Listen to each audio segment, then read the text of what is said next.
नमस्कार, मैं हूं अशोक व्यास और आज का कार्यक्रम हम प्यार के बारे में केंद्र रखते हुए आगे जब बढ़ाएंगे तो एक प्यारा कपल हमारे साथ जुड़ने वाला है। पर इन युगल सोमा और संदीप को आपके बीच लाने से पहले प्यार के बारे में मैं ये बात कहना चाहूंगा कि जितना कम है, जितना कहा जाए कम है। इसलिए हम सीधे-सीधे अपने अपने दोनों अतिथियों को आप तक पहुँचाते हैं। सोमा जी और संदीप जी, आपका स्वागत है। नमस्कार। नमस्ते अशोक जी। जी, ऐसा ऐसा कहते हैं कि जो सबसे महत्वपूर्ण उपलब्धि मनुष्य होने की है, वो प्यार की अनुभूति है। पहले तो ऐसा कहते थे, अभी अभी भी ये बात सही है क्या? संदीप, आप क्या सोचते हैं?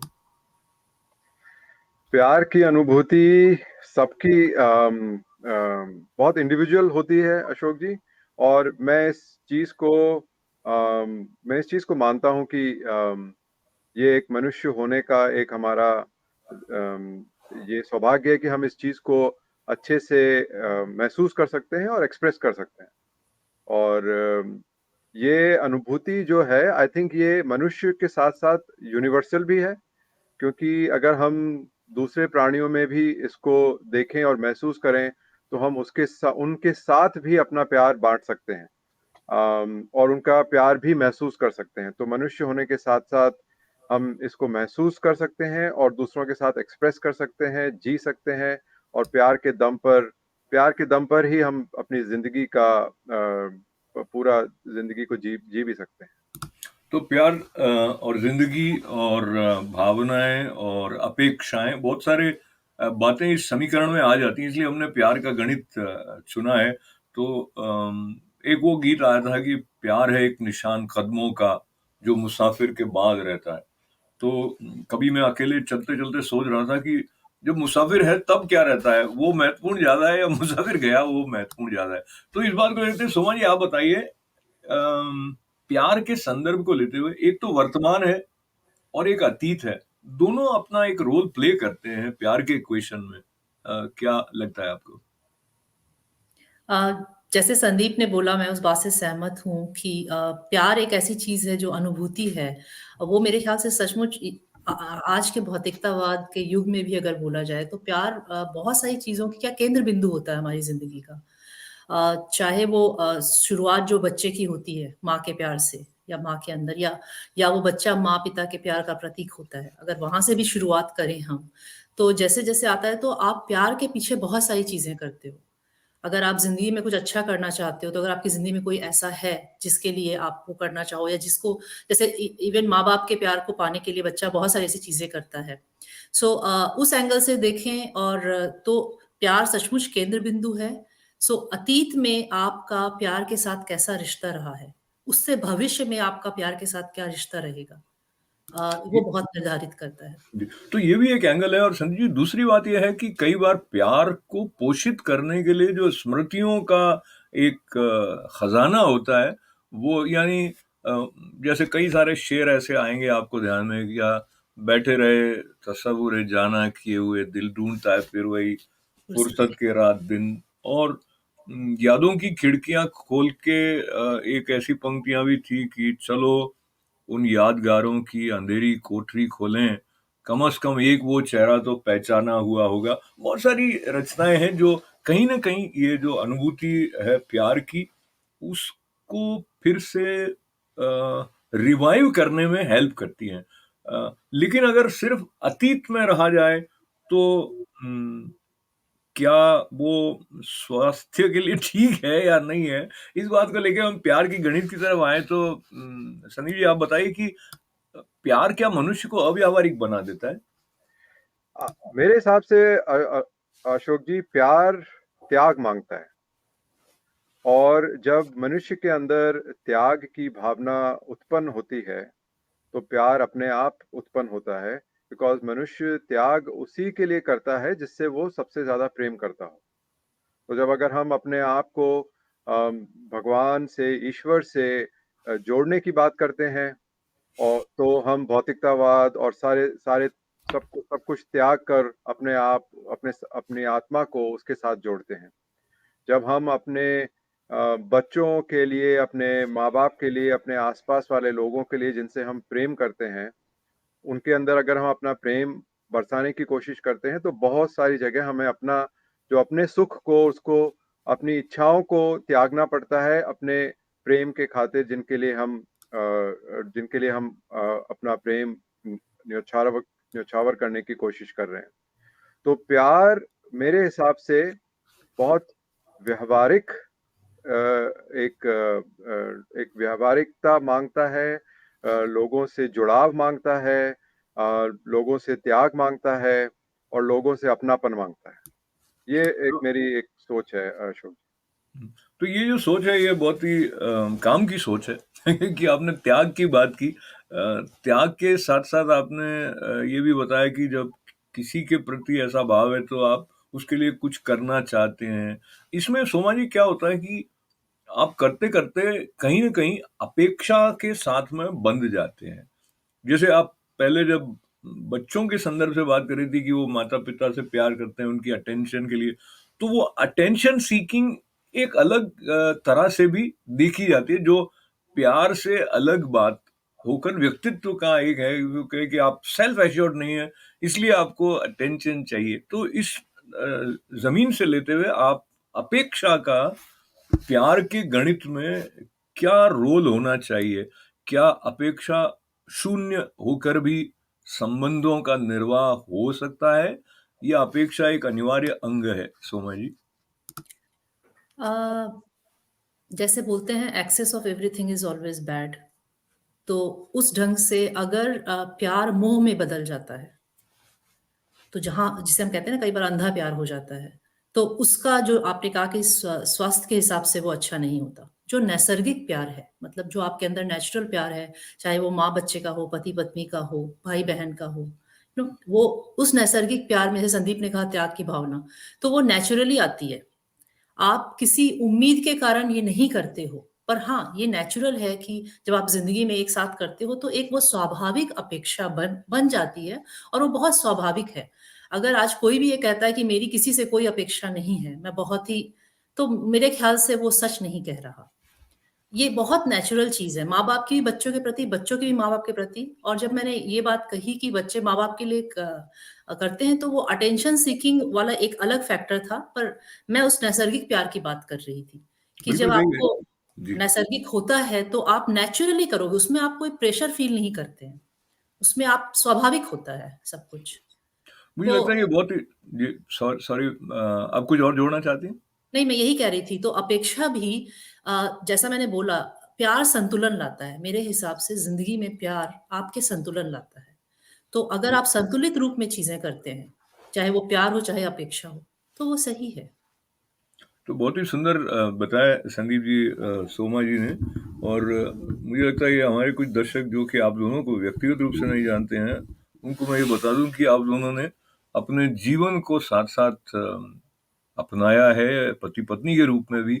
तो उस नाते भी जो प्यार के कई रंग होते हैं, एक विवाह से पूर्व का रंग कुछ लोग कहते हैं विवाह के बाद वो बदल जाता है। अपेक्षाओं की बात विशेष करके जब हम गृहस्थी में होते हैं, तो उसका एक और अर्थ निकल जाता है। तो एक तो है व्यावहारिकता और एक है भावनाएँ। सोमा जी ने बहुत सुंदर कहा कि प्यार संतुलन लाता है। तो अ, संतुलन होते हुए भी अलग-अलग व्यक्तित्व किसी एक खास पक्ष को अधिक महत्व देते हैं। कुछ लोग व्यावहारिकता पर अधिक होते हैं, कुछ लोग भावनाओं पर अधिक होते हैं। इसके बारे में आप क्या कहेंगे जब अ, आपसी समझ का जो समीकरण है, वो इस तरह से प्यार को ही असंतुलित कर देता है। एक तरफ लगता है कि उनको बहुत अधिक भावनाओं को व्यक्त करके संतोष मिलता है। दूसरी तरफ वो भावनाओं को समझने की अ, अलग पात्रता पात्रता होती है। इसके बारे में आप अनुज जी, अपने एक्सपीरियंस से, मेरे और सोमा के एक्सपीरियंस से तो मैं यही कहूँगा कि जैसे-जैसे 2 व्यक्ति साथ रहते हैं और उनका जुड़ाव एक-दूसरे के साथ बढ़ता रहता है, तो भावनाओं को समझना, एक-दूसरे की भावनाओं को समझना, उससे पहले अपनी भावनाओं को समझना और उन भावनाओं को संतुलित तरीके से व्यक्त करना बहुत ज़रूरी हो जाता है। और जैसे-जैसे आप अपने पार्टनर के साथ या अपने माँ-बाप के साथ एक उम्र बढ़ती है और साथ में एक-दूसरे को समझते हैं, वो समझ कैसे उत्पन्न होगी, समझ कैसे डेवलप होगी? जब तक सामने वाला व्यक्ति अपनी भावनाओं को अच्छे से नहीं समझेगा और अच्छे से व्यक्त नहीं करेगा, तो दूसरा व्यक्ति उसको समझ नहीं पाएगा। प्यार एक लेवल तक आपको अटैच कर सकता है एक-दूसरे के साथ।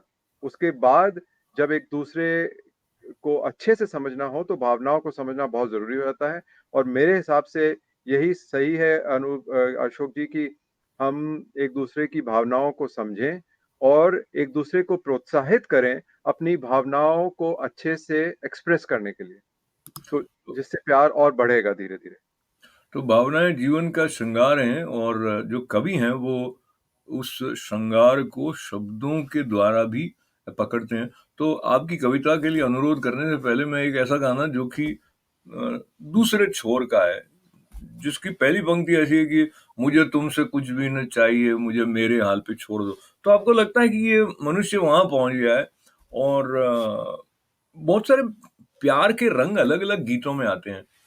आपकी कविता में जो रंग है वो मैंने जो प्रथम पंक्ति से आप तक पहुँचाऊँ बात को, तो कई बार मोहब्बत किताब के पहले पन्ने पर पाई जाती है, ऐसा आपने कहा। तो कहते हैं भई पहली क्या लव एट फर्स्ट साइट वो वाली बात आप कह रहे हैं क्या? क्या है ये कविता बताइए? तो लव एट फर्स्ट साइट और अ, आज का ज़माना तो अलग हो गया है अशोक जी। आजकल लोग प्यार का इज़हार इंस्टा पे, स्नैपचैट पे, उन सब पे कर लेते हैं। पहले एक ज़माना था जब प्यार का इज़हार किताबों के ज़रिए होता था। किताब के अंदर गुलाब रखा जाता था, कोई फूल रखा जाता था और या फिर पहले पन्ने पर अपने प्रेमिका या प्रेमिका का नाम लिखा जाता था और वो किताब उसके पास दी जाती थी। तो उसी से ये एक भाव उत्पन्न हुआ कि कई बार मोहब्बत किताबों के पहले पन्ने पर पाई जाती है। कई बार मोहब्बत किताबों के पहले पन्ने पर पाई जाती है, रिश्ती है धीरे-धीरे स्याही की हर बूंद से। शब्दों की तपिश में पकती पन्ने दर पन्ने उसकी कैफियत आजमाई जाती है। क्या कई बात! बार मोहब्बत किताबों के पहले पन्ने पर पाई जाती है। पिघले सोने सी टपकती जिंदगी के हर जुनून में। पिघले सोने सी टपकती जिंदगी के हर जुनून में। हाँ, ये मोहब्बत गुली शक्कर है सुबह की चाय में और शाम की रिमझिम में एक ठंडी बयार भी। क्या फिर बात! मिलती है कभी मुस्कुराती हुई। फिर मिलती है कभी मुस्कुराती हुई घर के हर कोने में। धीरे से झांकती है खिड़की से, दरवाजों से। सुनाई देती है कभी आंगन में पड़े सूखे पत्तों पर नंगे कदमों से आती चरपर की आवाज में। और आती है खुशबू में लिपटी कभी बहार की दस्तक देते टेसू के दरख्त से, उसके फूलों से, उसकी अबीर से। क्या बात! फिर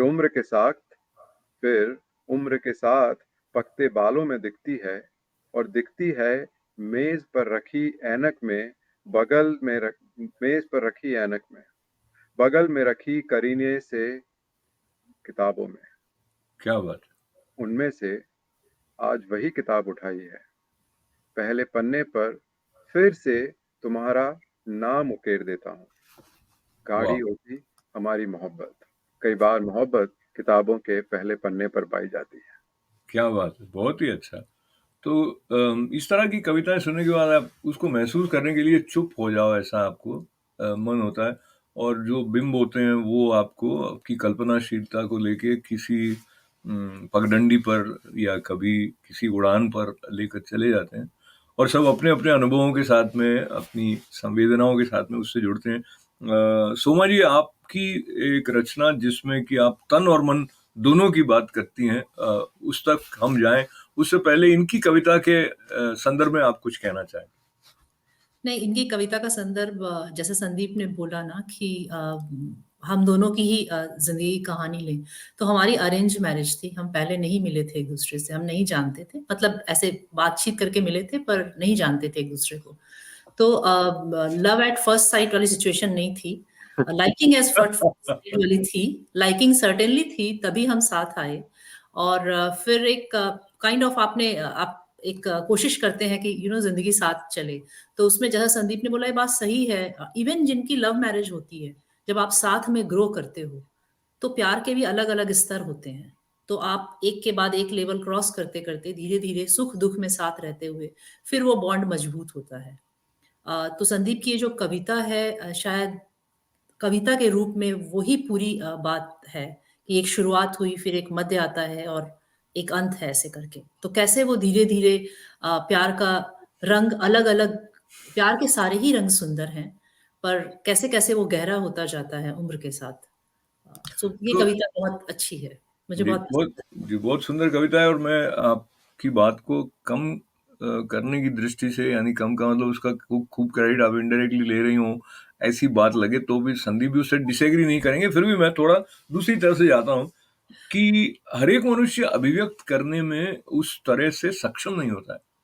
कभी-कभी लोगों को अभिव्यक्त करने की आवश्यकता उतनी नहीं लगती जितनी कुछ को लगती है।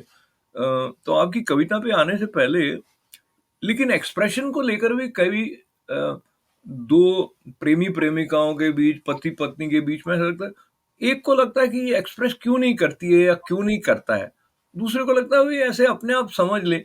इसके बारे में सोमा जी आपने भी ऑब्ज़र्व किया होगा जो कपल्स को, तो क्या लगता है आपको इस ये तो ज़मीन हमारी कहानी है अशोक जी। पर? अच्छा अशोक जी, अभी आप बताइए मैं क्या सोच रही हूँ। ये तो संदीप बता सकता है। नहीं, आप बताइए मैं क्या सोच रही हूँ, या संदीप भी बताए मैं क्या सोच रही हूँ, कोई भी आप दोनों में से। नहीं बता एग्जैक्टली तो मेरे अंदर कितनी भी भावनाएं हो सकती है, पर भगवान की तरह हम सब सर्वव्यापी और अंतर्यामी तो है नहीं। तो जब तक सामने वाला आपको बताएगा नहीं कि वो एग्जैक्टली क्या फील कर रहा है, और अगर आप पति पत्नी के संदर्भ में बोले तो पति और मतलब लड़के और लड़की दोनों के जो तरीका होता है एक्सप्रेस करने का, प्यार को महसूस करने का, प्यार दिखाने जताने का, वो बहुत अलग होता है। तो अगर एक ईस्ट है तो एक वेस्ट है, तो एक कॉमन पॉइंट तो चाहिए ना। तो उसके लिए व्यक्तित्व हर किसी का अलग हो सकता है। जैसे आप बात कर रहे थे, कोई इंट्रोवर्ट है, कोई एक्सट्रोवर्ट है, वो कोई बात नहीं है, कम शब्दों में भी अपनी बात, लेकिन एक्सप्रेस करना बहुत इंपॉर्टेंट है। और सिर्फ इस रिश्ते में ही नहीं, जब आप बाहर निकलते अपनी प्रोफेशनल लाइफ में भी, अगर आप एक्सप्रेस नहीं करोगे खुद के बारे में, अपने अधिकारों के लिए, अपनी चीजों के बारे में, तो लोग समझेंगे कैसे। तो ज्यादातर लोग जब हमें गलत समझते हैं तो मुझे लगता है कि बहुत बार हमारे ही एक्सप्रेशन में कमी होती है। ये मतलब मैं ऐसा मानती हूँ। तो आपकी बात जो है उसको मैं 2 तरह से कहूँ। एक तो आपने जो हमसे सवाल पूछा, तो मुझे वो संदीप जी अभी धीरेन्द्र शास्त्री जी एक बहुत है, वो मन की बात बता देते हैं। अब मैं कहा हाँ हम दोनों में से तो कोई ऐसा सिद्ध है नहीं, हमको पता नहीं लगेगा। संदीप को अलग इस तरह से पता लग जाता तो पता नहीं। दूसरी बात तो दूसरी जो बात थी सोमा जी, वो एक्सप्रेशन में ये प्यार के गणित से जुड़ा हुआ एक और आयाम निकल कर आ जाता है। आप तभी एक्सप्रेस कर पाते हो जब आपके अंदर एक बेसिक ट्रस्ट होता है कि अगला समझता है या समझेगी। दूसरा, वो आपको इतना पेशेंट लिसनिंग की जगह देता है जहां पर आप एक्सप्रेस कर पाओ। तो मुझे लगता है प्यार के गणित में एक अच्छा लिसनर जो होना है, that also plays its important नहीं रोल। नहीं, विश्वास और आदर एक दूसरे के लिए पहले आता है, उसी के आधार पर प्यार डेवलप होता है। तो Relation है। इसमें बहुत सारी बातें हैं जो अनंत तक ले जाता है। प्यार तो स्वाभाविक है कि अनंत संदर्भ इसके साथ जुड़े हैं। पर आपकी कविता की तरफ फिर से आते हैं, तन और मन जी। जी हाँ, तो ये कविता मेरी बहुत कुछ वैसी ही है, इसी संदर्भ में है कि जब बात करते हैं हम ना, जो संदीप ने कहा कि धीरे धीरे हम आगे बढ़ते हैं तब प्यार गहरा होता है। तो तन और मन को आप शुरुआत और उसी प्रोसेस में देख सकते हैं। कभी सोचा है तुमने, कभी सोचा है तुमने, ये तन और मन भी कितने अजीब होते हैं ना, एक दूसरे में समाये पर एक दूसरे से कितने जुदा। जैसे एक सीप का ऊपरी आवरण हो तो दूसरा उसकी गहराइयों में छुपा मोती। क्या जैसे बात। एक शंख हो तो दूसरा उसकी गूंज। सच कितने अजीब है ना ये दोनों। जब तन से तन मिलता है तो पूरी दुनिया को खबर हो जाती है, पर जब मन से मन मिलता है तो किसी को कानों कान खबर नहीं होती। बस चुपचाप खामोशी से मन एक दूसरे के रंग में रंग जाते हैं। पर बड़ा ही अजीब है ये मिलन, ना उन्हें दूरी का डर है और ना ही उम्र का खौफ।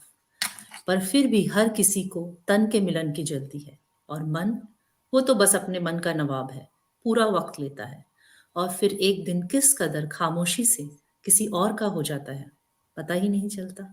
क्या बात है भाई, बहुत अच्छे, बहुत सुंदर।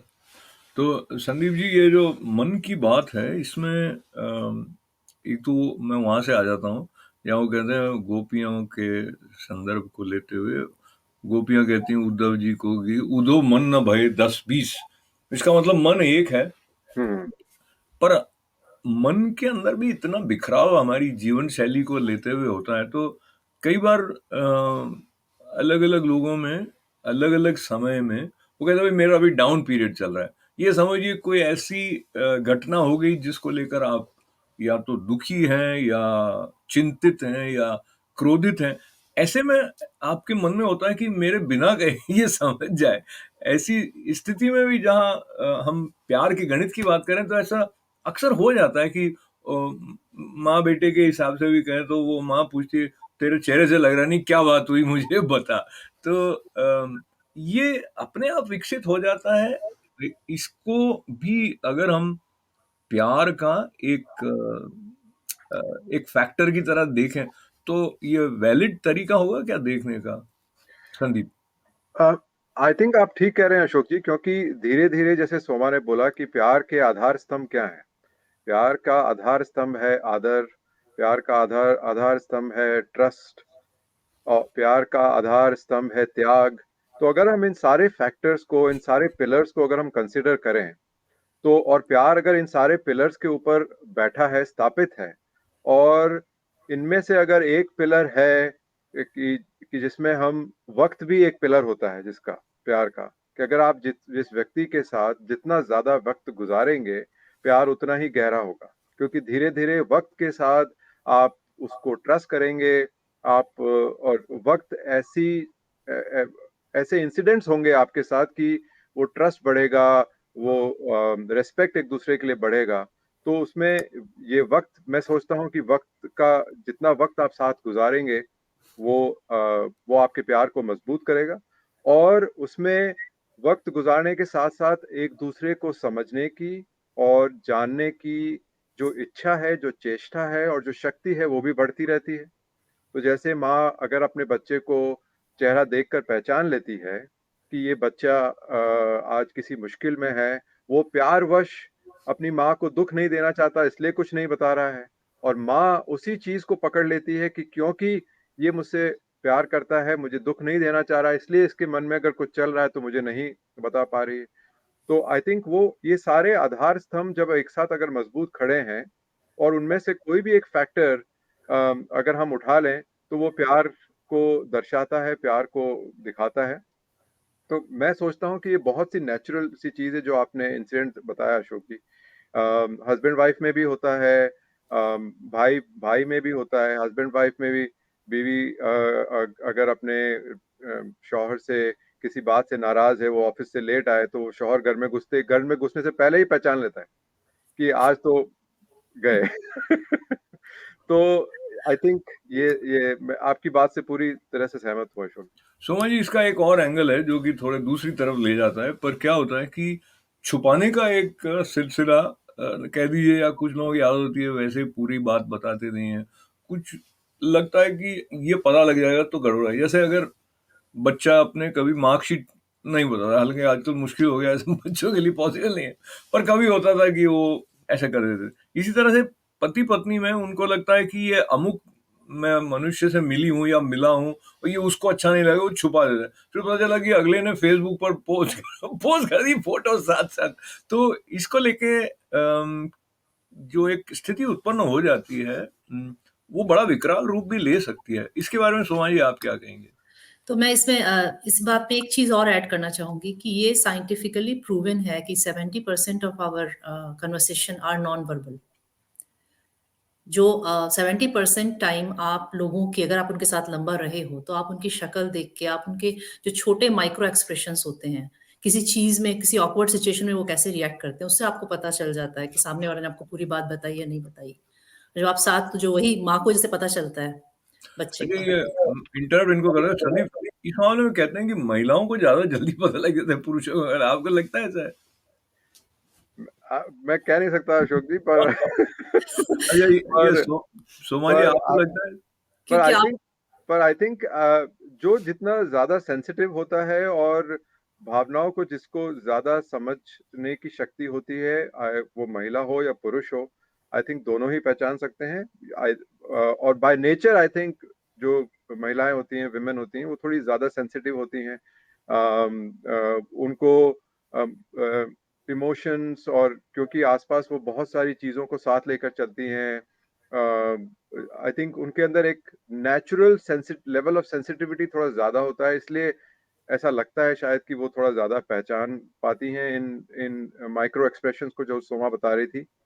और मेन जो हैं वो नेचुरली इस तरफ ज़्यादा इंक्लाइंड नहीं होते हैं शायद, तो पर यह बेसिक बात क्या है, समापन की तरफ बढ़ने से पहले ये जो हम दोनों को सार निकल के आपकी बात से आता है कि प्यार का गणित बना रहे ठीक-ठाक समीकरण उसमें, उसके लिए इस बात को तो समझना आवश्यक है कि महिलाएँ जो होती हैं वो तो ज़्यादा समझदार होती हैं, indirectly that is what you are saying Sandeep ji. पर हम लोग मैं एक थोड़ी हास्य की 2 पंक्तियाँ हास्य की सी कहना चाहिए।